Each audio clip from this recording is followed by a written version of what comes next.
So Dikshita seems to be very happy after a costing exam.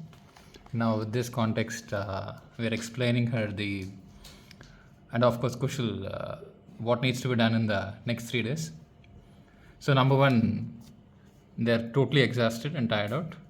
So we can't expect much to be done today. So that's the reason why we are doing index mapping, which gives them a quick context of the entire module. So index mapping is being done.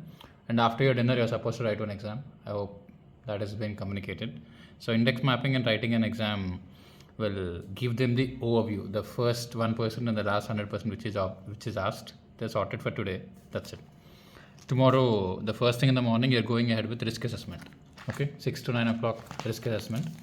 Now, risk assessment carries a weightage of 8 to 10 marks. At 8 to 12 marks, average 10 marks is what you can look at. 6 to 9 risk assessment, followed by audit strategy between 10 to 1, second chapter, audit strategy, and followed by audit evidence and audit documentation. It makes sense to complete 4 and 6 together, audit evidence and audit documentation.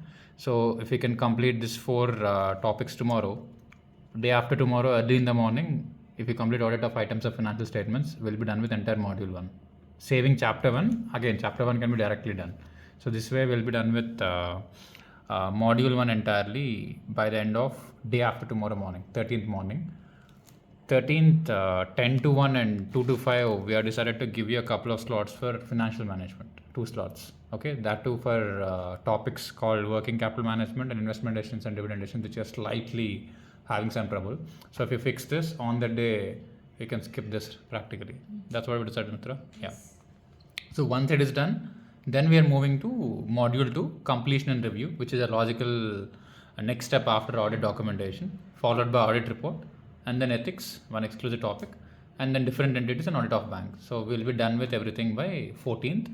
Now this is a very detailed, I would say, revision schedule, because normally we give only half the time, if at all we are doing it, but this time each and every slot include questions, like the way you're done chapter wise questions, right? So while you're quickly finishing the chapter in 40-50 minutes, and then solving all the questions, and apart from that we'll be making you go through 3 to 4 MTPs and RTPs every single day. So the schedule is going to be tight, but the reason why we are doing this is we want to make sure if any deficit is there in the group 1, we want to donate it from group 2.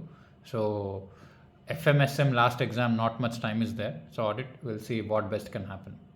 Okay, is this clear for all of you? And for the weightage, we have just followed what has been given by the institute, and we have reorganized it so that there's a tougher chapter and easier chapter, front and back. And most importantly, at any point of time, you will be able to attempt 60-70% of the paper. Okay, this is what we are going to do. And one additional thing which works for audit is your MCQs and case scenario booklet.